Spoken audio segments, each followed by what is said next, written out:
老外改车能有多疯狂？在改装越野车时，他们会把悬挂加长，装上巨大的轮胎，打造出让人惊叹的大脚车。这种风格在米国很流行，而车厂老板的生意在英国接近饱和，所以想开拓米国市场，他要派长发哥去进行市场调研，然后把强子留在身边，教他设计车子的外表。由于这是第一次进军米国市场，所以老板格外重视。在出发之前，强子和长发哥先制定计划。由于吉普是标志性的米国品牌，一直从二战发展至今。根据两人对米国人的了解，认为他们最喜欢的车型是皮卡，而恰好吉普最近也没有最新发布，所以这会是一个不错的契机。待买回来车子之后，第一步要做的就是把车子拆光，什么都不留，然后装上大脚悬挂和超大轮胎。第三步就是在重新组装车子的同时，将精心设计的外表进行结合。临出发前，老板特地交代长发哥说，2周后会有一次车展，是宣传车厂的好机会，务必要按时完成任务。长发哥收到指令，当即出发。第一步是先买辆吉普，由于资金有限，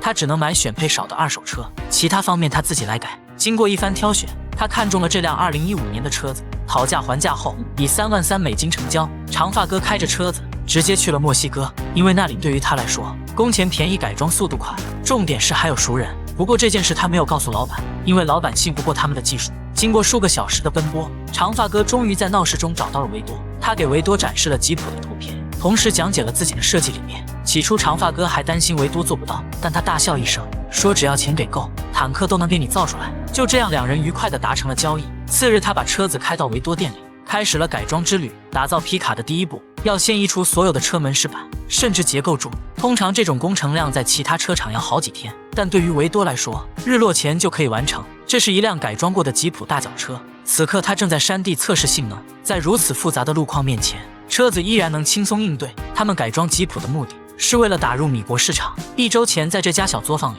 车子被大卸8块。目前正在经历最困难的一步，就是移除所有焊点。全车大概有500多个。我们都知道，车子是由多个金属板拼接而成，靠焊接才能连接在一起。为了能更好地完成改装，需要贯穿每一个焊点。经过7、8个小时的忙碌，车子终于被拆干净了。就当长发哥要进行下一步动作时，那个蓝西服又去给老板打小报告，透露出长发哥在墨西哥的消息。老板很生气，后果很严重。他当即一个电话打过去，质问他在干什么。长发哥也不装了，直接摊牌，说出了自己的想法。现在木已成舟，老板为了挽回局面，就派强子去辅助长发哥。我觉得这个决定有点搞笑，要知道这2个人可都不是省油的灯，现在把他俩放在一起，谁也不知道会整出什么幺蛾子。不过长发哥倒是挺期待与强子会合。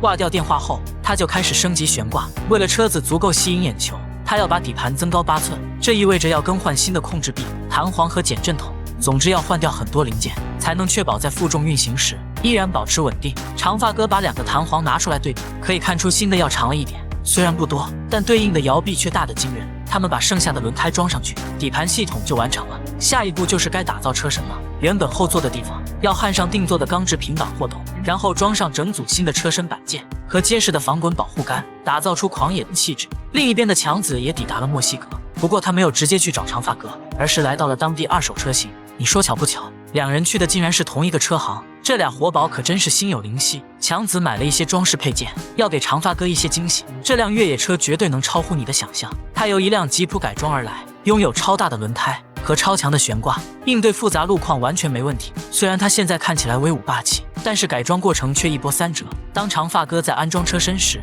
不放心的老板又打来电话，要看他的进度。一旁的维多也来凑热闹，但被老板数落了一顿。很明显，他看不起维多，觉得他的车厂太低端。不过有一说一，维多的手艺确实不错，真可谓是高手在民间。基本部分完成后，两人来山地里试车。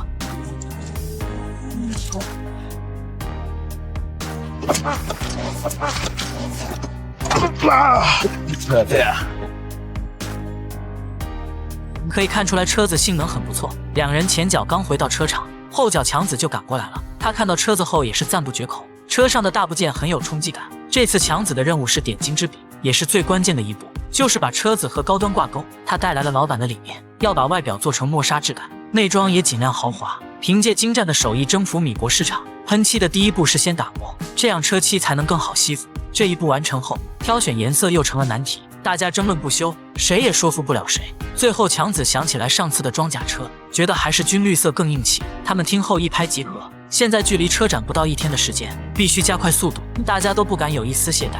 上漆的上漆，拼装的拼装，为了使车漆更快的风干，强子让人把车开到外面，边晒太阳边组装。很晚之后车子才完成。第二天车主早早的就来到车厂，焦急的等待强子。意志不靠谱的强子，这把总算靠谱了一次。客户不停地围着车子转，对于任何细节都不放过，这让一旁的两人很紧张。这让我想起小时候家长在检查作业时的场景。验完车之后，客户告诉强子二人说他俩可以走了，然后他独自去楼上给老板打电话。楼下的两人心都提到了嗓子眼。好在客户对车子很满意，他把吉普放在车场的正中间，邀请了顶尖客户来参观。果然不出老板所料，这辆车当即被一位富商买下，让他大赚了一笔。